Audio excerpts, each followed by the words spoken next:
Twisted metal floated in the darkness like broken bones, each piece telling a story of violence and greed that Sam Rivers had seen too many times before. The smuggler's ship Dark Prophet hung dead in space. Its hull cracked open like an egg, spilling frozen air and contraband into the void Sam's salvage vessel. Rusty Dawn moved closer with careful precision, its scanning equipment painting the wreckage in ghostly blue light.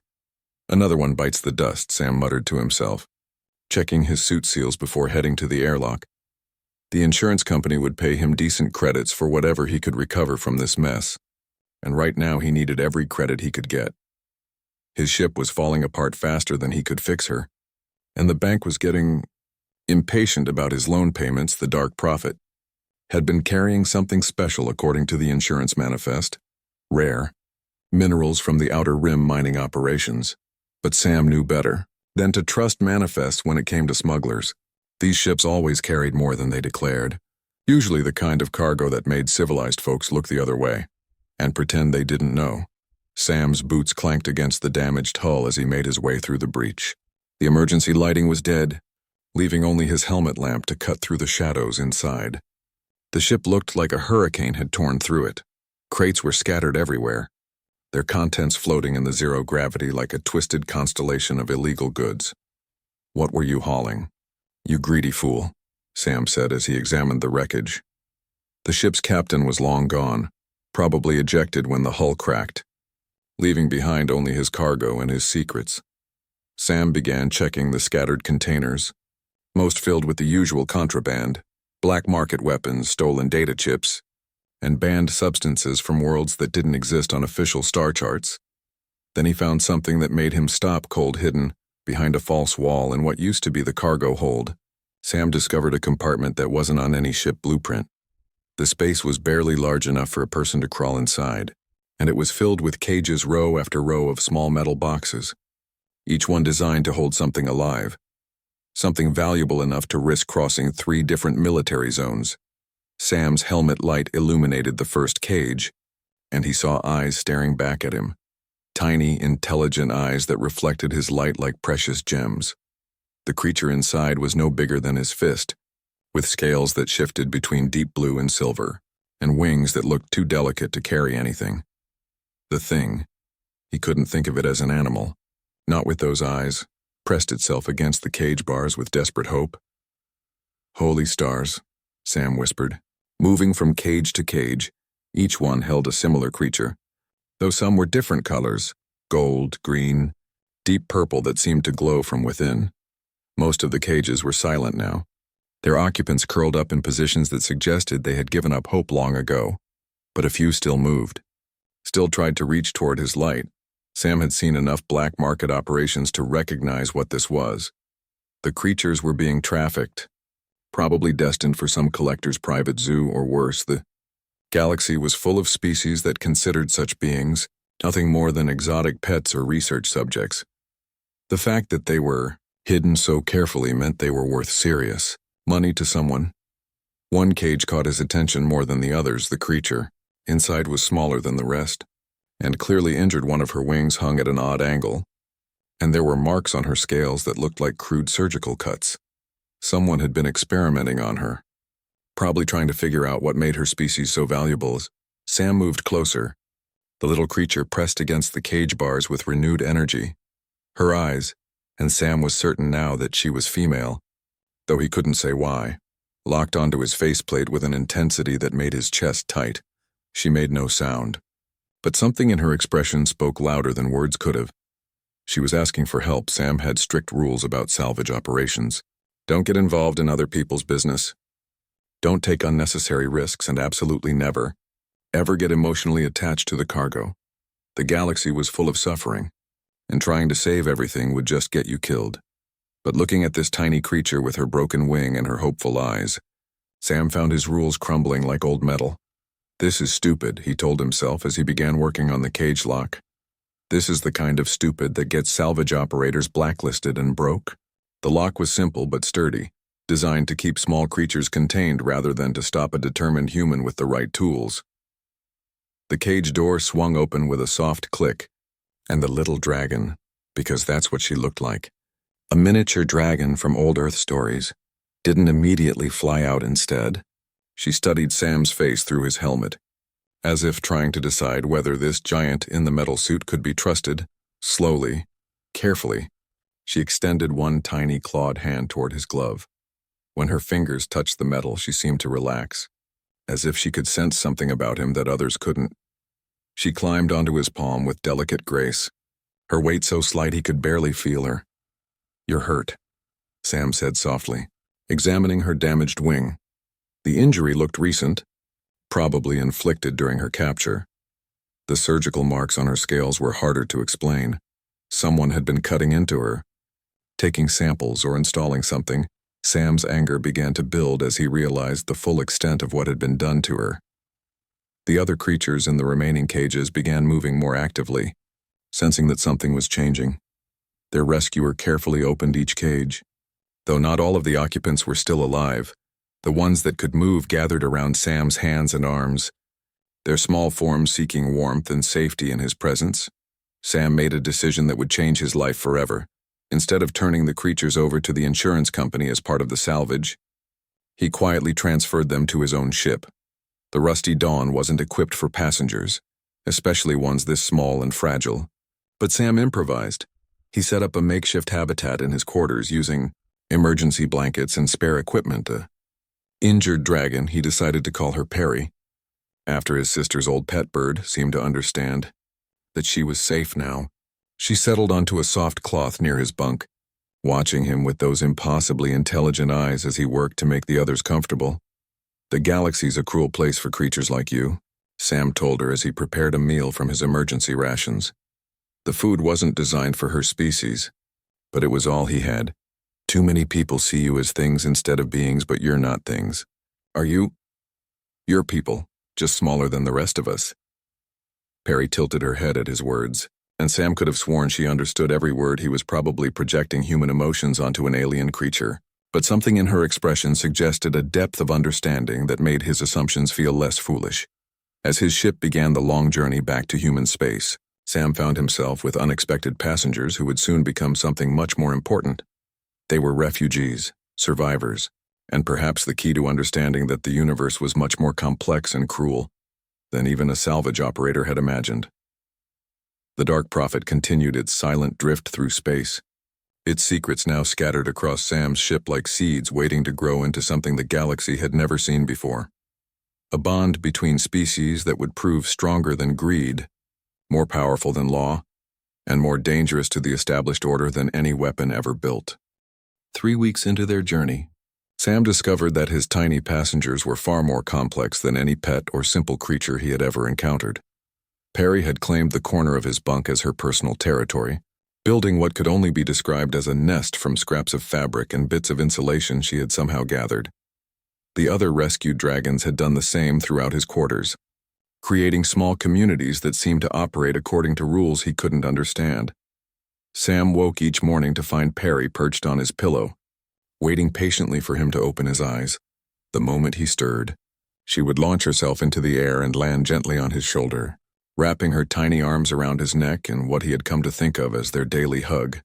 The embrace lasted exactly as long as his morning stretch, and then she would settle onto his shoulder for the day's activities.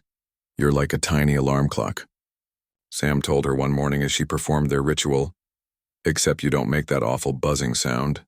Perri responded with a soft purring noise that seemed to come from deep in her chest, a sound that made Sam feel oddly peaceful, despite the stress of keeping his ship running on failing systems. The other dragons had paired off with various objects around his quarters: his spare jacket, his toolkit, even his coffee mug. Each one seemed to have chosen something that belonged to Sam and claimed it as their personal responsibility. They kept these items clean, organized, and in perfect condition with an attention to detail that bordered on obsessive. Sam began to realize that they weren't just seeking comfort or warmth. They were studying him, learning his habits, his routines, his emotional states. When he felt frustrated with a difficult repair, the dragons would become more active, bringing him small gifts: a particularly shiny bolt, a piece of wire arranged in a pleasing pattern, or simply their presence. When he felt satisfied with completed work, they would purr in harmony, creating a sound like a tiny orchestra celebrating his success. You understand me, don't you? Sam said to Perri during one of their morning conversations she had taken to sitting on his shoulder while he worked. Her small head tilted toward his face as if hanging on every word. Not the words, maybe, but something deeper. Perri's response was to place one tiny clawed hand against his cheek and close her eyes. Sam felt a strange sensation, like a warm current flowing between them, carrying emotions and images that weren't his own for just a moment. He experienced something that might have been Perri's perspective, the overwhelming size of everything around her, the constant vibration of the ship's engines that she found soothing, and underneath it all, a deep sense of gratitude and affection directed toward him. The sensation was so startling that Sam nearly fell off his repair stool. When it ended, Perri was watching him with what looked like concern, her small hand still pressed against his face. "Did you just share your feelings with me?" Sam asked, his voice barely a whisper. Perri tilted her head and made a questioning chirp, as if asking whether he had understood their connection over the following days. These moments of shared emotion became more frequent and more detailed. Sam began to understand that Perri's species communicated primarily through emotional resonance. Rather than sound or gesture, they could share not just feelings but memories, experiences, and even complex concepts by touching and opening their minds to each other. Through these shared experiences, Sam learned about Perri's world, a garden planet covered in crystalline forests where her people had lived in harmony for countless generations. They built their homes in the crystal formations, which amplified their emotional communications across vast distances. The entire planet had functioned as a single, vast network of connected minds, sharing knowledge and experiences across their civilization. But then the hegemony had arrived. The images Sam received from Perri's memories were fragmented and painful. Massive ships blocking out the sun, beings in environmental suits herding her people into transport containers, the crystal forests being harvested and destroyed. The hegemony had classified her species as psychically gifted fauna rather than sentient beings, which made their capture and trade legal under galactic law.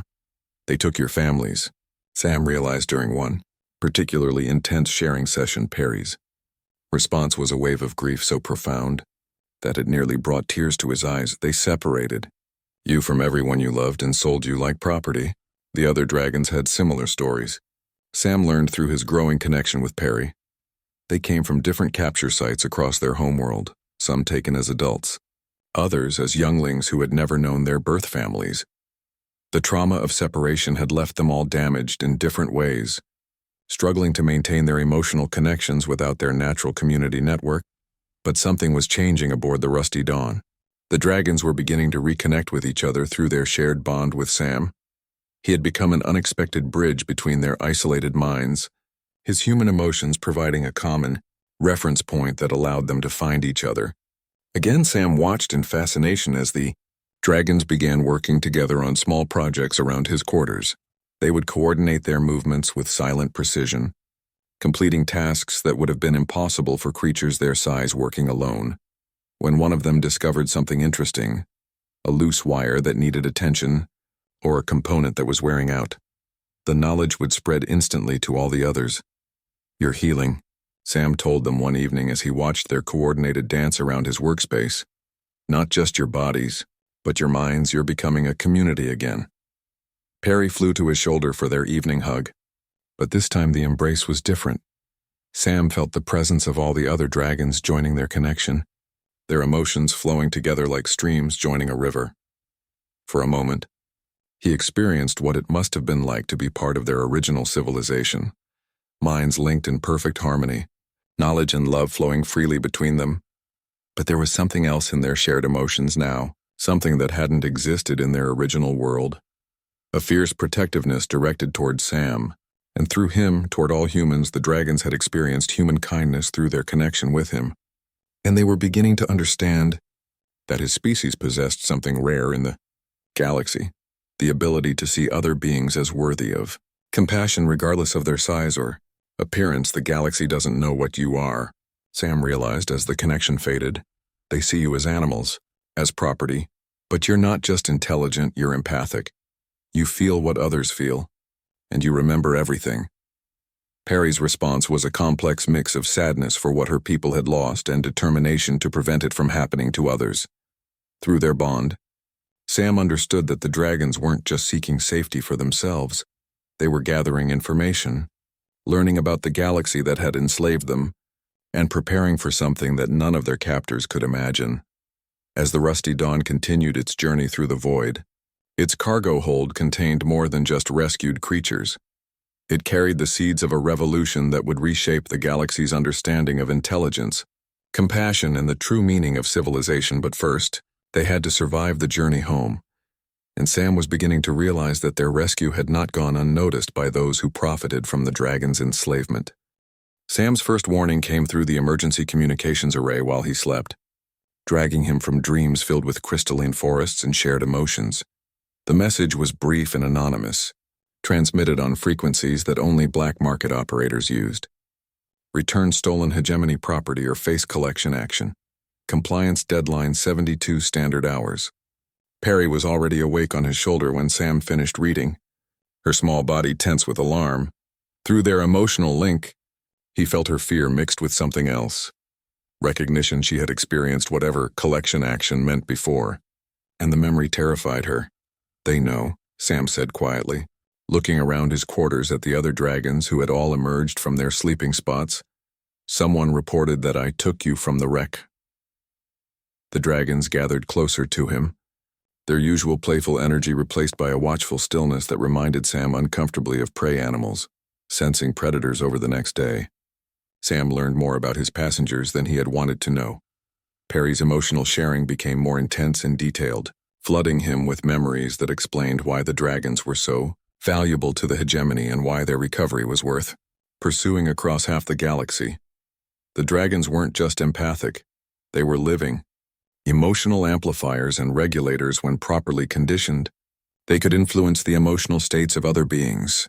Within their range, a single dragon could calm a rioting crowd or enhance the loyalty of soldiers before battle. A group of them working together could manipulate the feelings of entire populations, making the conquered peoples accept their subjugation with gratitude instead of resentment. "You're living weapons," Sam realized with growing horror as Perri shared more memories. "They don't just capture you and sell you as pets, they use you to control minds." The images flowing through their connection showed dragons in golden cages, their bodies covered with neural implants that forced them to broadcast whatever emotions their hegemony handlers desired. But there was more. Through Perri's memories, Sam saw the true scope of the hegemony's operation. The dragon's homeworld had been turned into a breeding facility where new generations were raised in isolation, never knowing their natural emotional connections, trained from birth to serve as biological control devices. The adult dragons who remembered their freedom were kept in specialized prisons, their empathic abilities harvested through machines that Sam couldn't fully understand. "That's why they want you back so badly," Sam said, his anger building as he processed what he had learned. "You're not just escaped property. You're proof that their system doesn't work. Dragons with their natural abilities intact are dangerous to them." Perri's response carried a mix of sadness and determination. Through their bond, Sam felt the weight of responsibility she carried, not just for herself and the other rescued dragons, but for all of her people still trapped in the hegemony's facilities. She had been chosen by her community's leaders before the capture, trained in their deepest secrets and given knowledge that was supposed to help her people survive their enslavement. The knowledge Perri carried was staggering. Her species had been preparing for resistance long before the hegemony arrived, developing hidden communication networks that used their empathic abilities to stay in contact across vast distances. Even now, scattered populations of dragons throughout hegemony space were secretly sharing information, sabotaging their captors' operations from within, and waiting for the right moment to act. "You're not victims," Sam realized with growing amazement. "You're an underground resistance that's been planning this for years." Perri's confirmation came with images of dragons in facilities across the galaxy, some pretending to be docile while they gathered intelligence, others deliberately failing in their assigned tasks, all of them part of a vast network that their captors never suspected existed.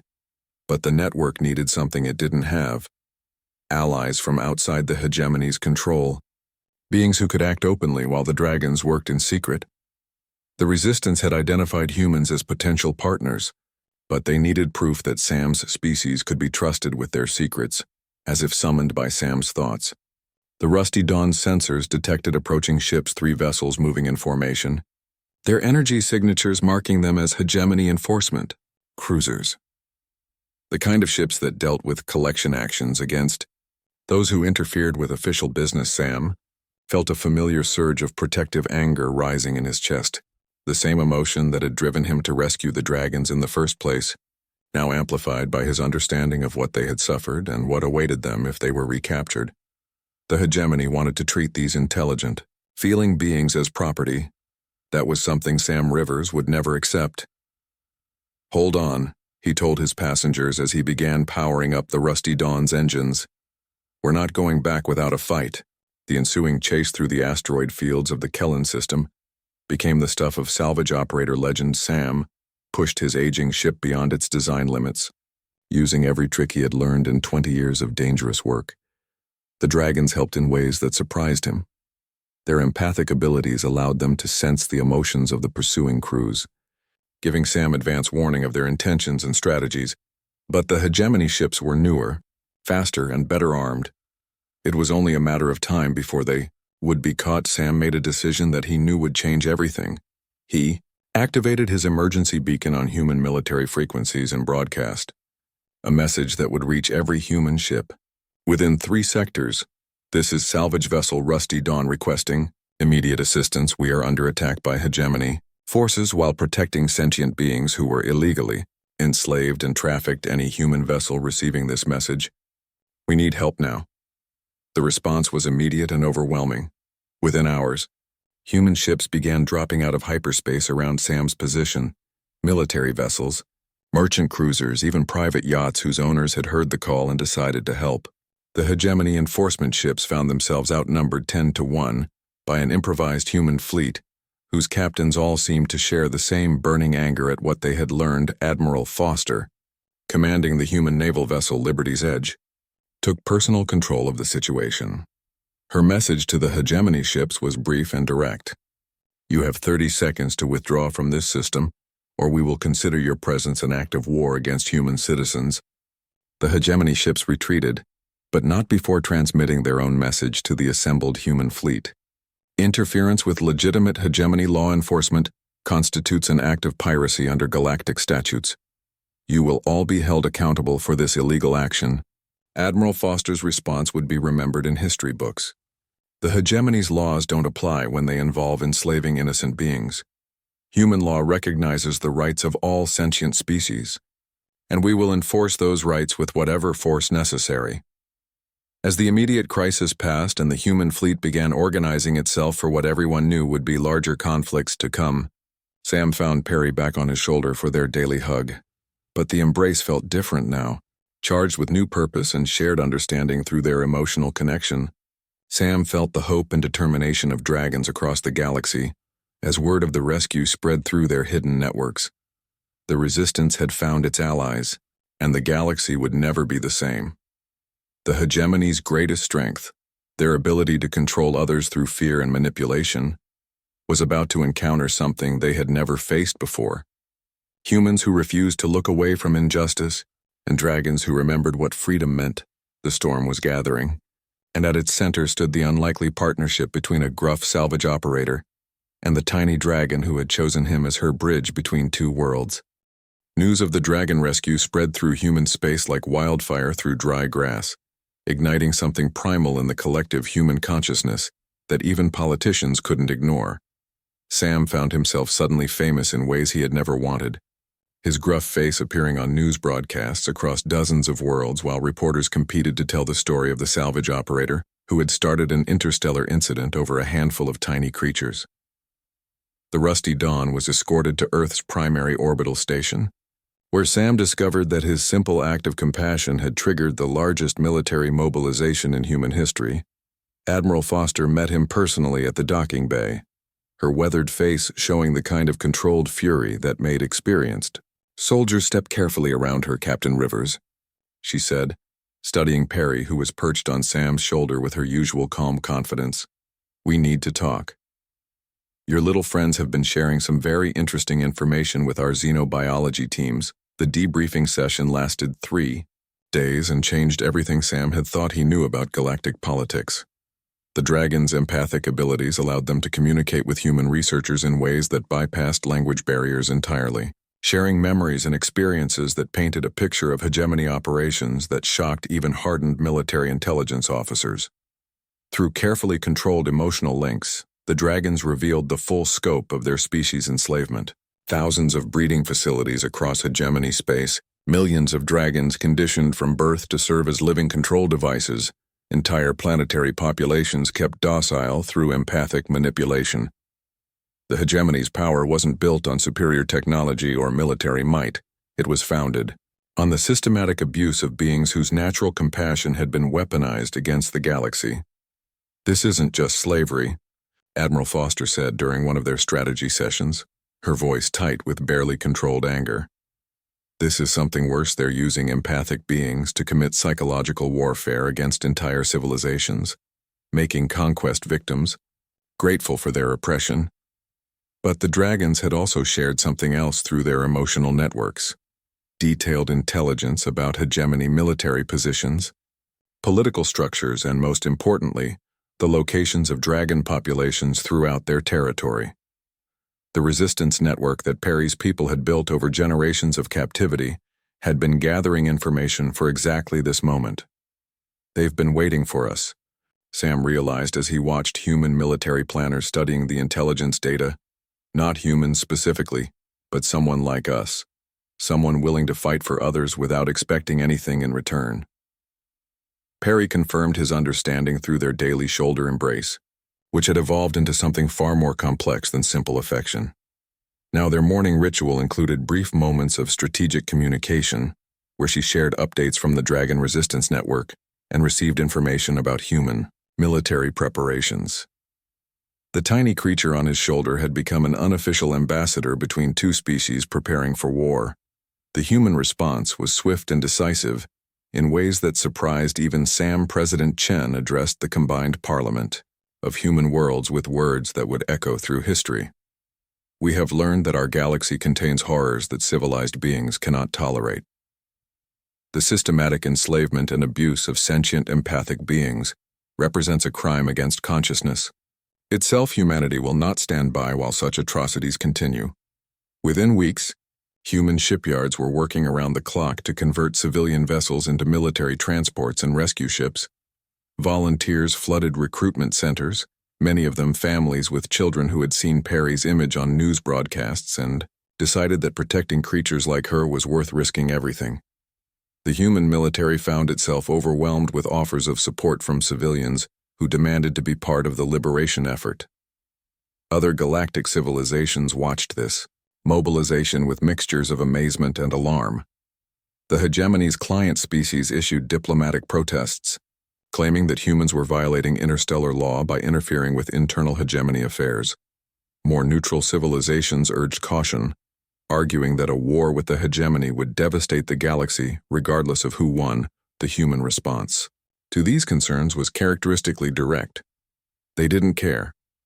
Admiral Foster was placed in command of what became known as Liberation Fleet, a massive armada of military and civilian vessels that dwarfed anything humanity had ever assembled for a single operation. But the fleet's most important members weren't the battleships or the soldiers.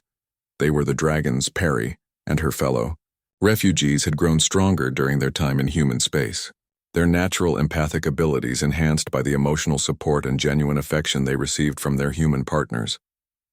The trauma of their captivity was healing, replaced by something the galaxy had never seen before: dragons who chose to share their gifts freely rather than having them stolen through force. "You're not the same beings who were taken from that smuggler's ship," Sam told Perri one evening as they prepared for departure to the dragon's homeworld. "You're something new, something the hegemony never planned for." Perri's response carried images and emotions that showed Sam how right he was. The dragons working with humans had rediscovered abilities that their enslaved cousins had forgotten: the power to inspire courage instead of compliance, to strengthen bonds between allies rather than weaken resistance to oppression. When dragons chose to share their empathic gifts with willing partners, the results were far more powerful than anything achieved through coercion. The Liberation Fleet departed human space with Perri wearing a tiny uniform that Admiral Foster had commissioned personally, marking her as an honorary commander in the human naval forces. But she still spent every morning on Sam's shoulder, sharing their ritual embrace that had become a symbol of the alliance between their species as they traveled toward the first target, a hegemony breeding facility on the edge of civilized space. Sam felt the weight of history pressing down on them. They weren't just rescuing enslaved beings or fighting an oppressive regime. They were proving that cooperation built on mutual respect and genuine affection was stronger than any system based on fear and exploitation. The Dragon's homeworld grew larger in the view screens with each passing day. But Sam knew they were really traveling toward something much more significant. A future where the galaxy's definition of strength would be forever changed by the bond between a gruff salvage operator and the tiny dragon who had chosen to trust him with her species' freedom. Behind them, human space buzzed with activity as civilians organized supply lines and support networks for the liberation effort. Ahead lay the hegemony's most heavily defended territory and the challenge of freeing millions of enslaved beings without destroying the very creatures they sought to save. But on Sam's shoulder, Perri radiated confidence and determination that flowed through their bond into every human soul connected to their cause. The galaxy was about to learn that humanity's greatest weapon wasn't their technology or their numbers. It was their capacity to see other beings as worthy of love and their willingness to fight for that principle regardless of the cost. Sunlight filtered through restored crystal formations as Sam sat in his garden, watching human children play with young dragons among flowers that had been extinct for a generation. The liberation of the dragon's homeworld had taken 3 years of careful warfare, but the rebuilding had taken much longer. Sam's hair was silver now, his hands marked by decades of work, but Perri still found her way to his shoulder every morning for their ritual embrace. 30 years, Sam said softly as Perri settled into her familiar position, her scales now showing the deep gold coloration that marked a dragon elder. 30 years since I found you in that smuggler's wreck, and you still insist on these daily hugs. Perri's response was a warm pulse of affection mixed with gentle amusement. Through their decades-long bond, Sam felt her perspective on their shared history, how his simple act of kindness had grown into something that reshaped the galaxy's understanding of what civilizations could become together. The morning embrace wasn't just tradition now. It was a daily renewal of the partnership that had freed her people and given both their species something neither could have achieved alone around them. The restored homeworld hummed with activity that would have been impossible during the old days. Human engineers worked alongside dragon artisans to rebuild the crystal forests, using technology that combined human innovation with dragon empathic understanding. The results were structures that didn't just shelter inhabitants, they enhanced the emotional connections between all who lived within them. In the distance, Sam could see the memorial grove where they honored those who hadn't survived the Liberation War. Both humans and dragons had paid terrible prices to break the hegemony's control, but their sacrifice had created something unprecedented in galactic history, a true partnership between species that complemented each other's strengths and compensated for each other's weaknesses. The war itself had been unlike anything the galaxy had ever witnessed. Human military forces provided the tactical coordination and technological advantages needed to strike at hegemony strongholds, while dragon resistance networks used their empathic abilities to coordinate mass uprisings. From within enemy territory, the combination proved unstoppable against opponents who had never faced an enemy that could inspire genuine loyalty instead of enforcing fearful compliance. Remember, when Admiral Foster said we were crazy for thinking this would work? Sam asked Perri, stroking her scales with one weathered finger. Perri's memories shared the moment when their first joint operation had succeeded beyond anyone's expectations.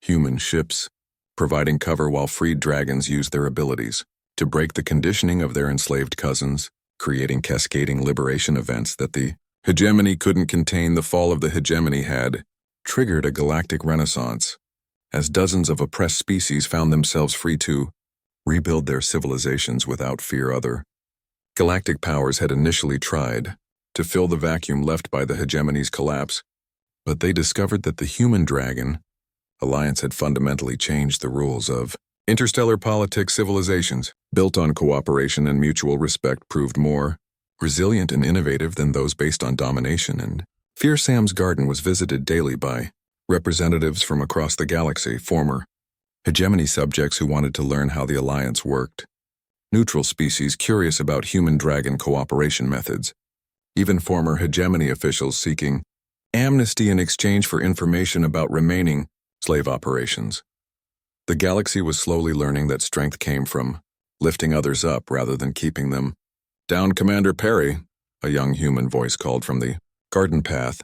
Sam looked up to see his great-granddaughter, Lisa, approaching with her own dragon partner perched on her shoulder.